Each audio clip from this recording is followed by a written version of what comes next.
Assalamualaikum dan salam sejahtera kepada Busyarah dan rakan-rakan saya. Kami dari Grup 9 terdiri pada saya, Ahmad Siti bin Mahmud, 225-00958, Anthony Engkamat dan Alauddin akan membentangkan tentang cabaran pelestarian peradaban dalam era globalisasi. Okey, pertama sekali, apakah yang dimaksudkan dengan peradaban ni? Menurut Perkhidmatan Etika dan Peradaban, peradaban merujuk kepada tahap kemajuan sesuatu masyarakat yang merangkumi aspek budaya, nilai, ilmu dan sistem sosial.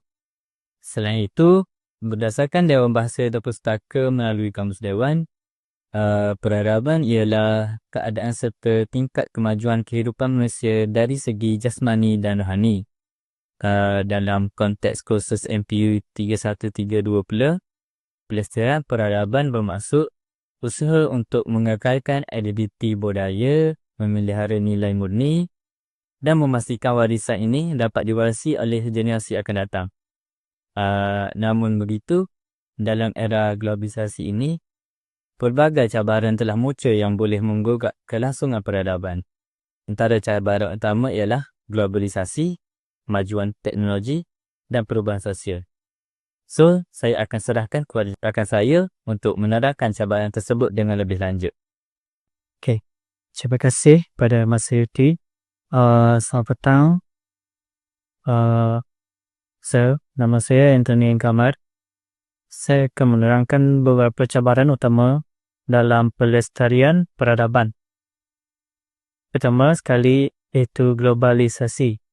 Globalisasi menyebabkan budaya luar mudah memasuki sebuah negara. Menurut Globalization and its Discontents, globalisasi memberi kesan besar terhadap ekonomi dan budaya masyarakat di seluruh dunia. Contohnya, gaya hidup barat, cara berpakaian, hiburan luar. Kesannya, budaya tempatan semakin dipinggirkan dan generasi muda kurang mengenali warisan sendiri. Selain itu, UNESCO juga menekankan bahawa globalisasi boleh mengancam kepelbagaian budaya jika tidak dikawal dengan baik. Kedua ialah kemajuan teknologi dan media sosial. Perkembangan teknologi dan media sosial turut memberi kesan besar kepada peradaban. Iaitu kesan positifnya ialah memudahkan akses kepada ilmu, mempercepatkan komunikasi. Namun, terdapat juga kesan negatif, antaranya ialah penyebaran budaya negatif, ketagihan media sosial, kurang interaksi secara bersemuka. Menurut laporan oleh UNESCO, penggunaan media digital yang tidak terkawal boleh memberi kesan kepada identiti budaya masyarakat. Ketiga ialah perubahan nilai sosial. Perubahan nilai sosial juga menjadi cabaran utama dalam bidang sosiologi. Perubahan sosial merujuk kepada perubahan dalam norma, nilai dan tingkah laku masyarakat. Contohnya, kurang menghormati orang tua, sikap individualistik, kurang semangat kejiranan. Ini menyebabkan nilai peradaban semakin terakis.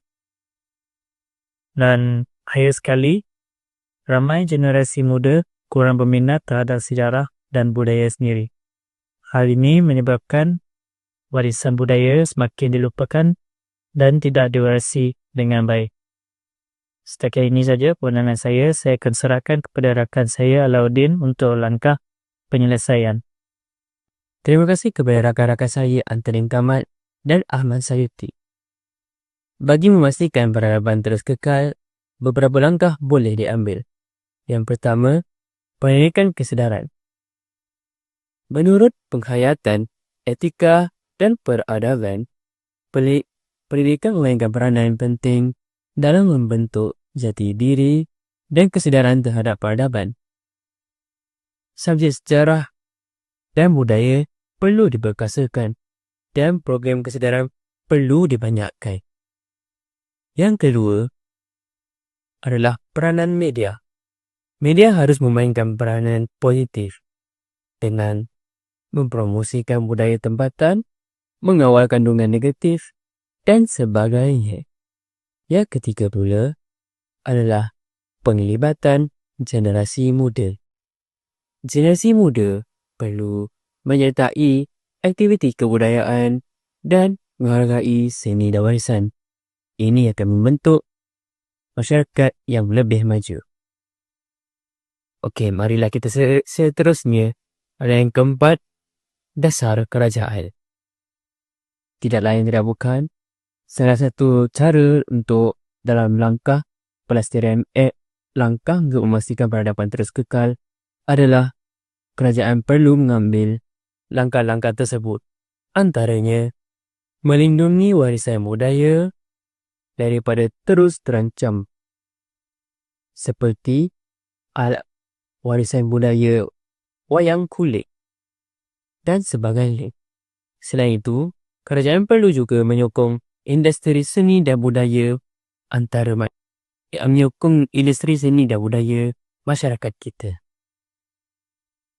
Selaras dengan usaha yang turut disokong oleh UNESCO dalam memelihara warisan budaya dunia. Kesimpulannya, pelestarian peradaban adalah tanggungjawab bersama. Jika kita tidak menjaga peradaban hari ini, generasi akan datang mungkin kehilangan identiti mereka. Oleh itu, kita semua perlu memainkan peranan dalam mengekalkan warisan budaya dan nilai murni masyarakat. Sekian daripada kami. Wabillahi taufiq wal hidayah. Wassalamualaikum warahmatullahi wabarakatuh. Sekian, terima kasih.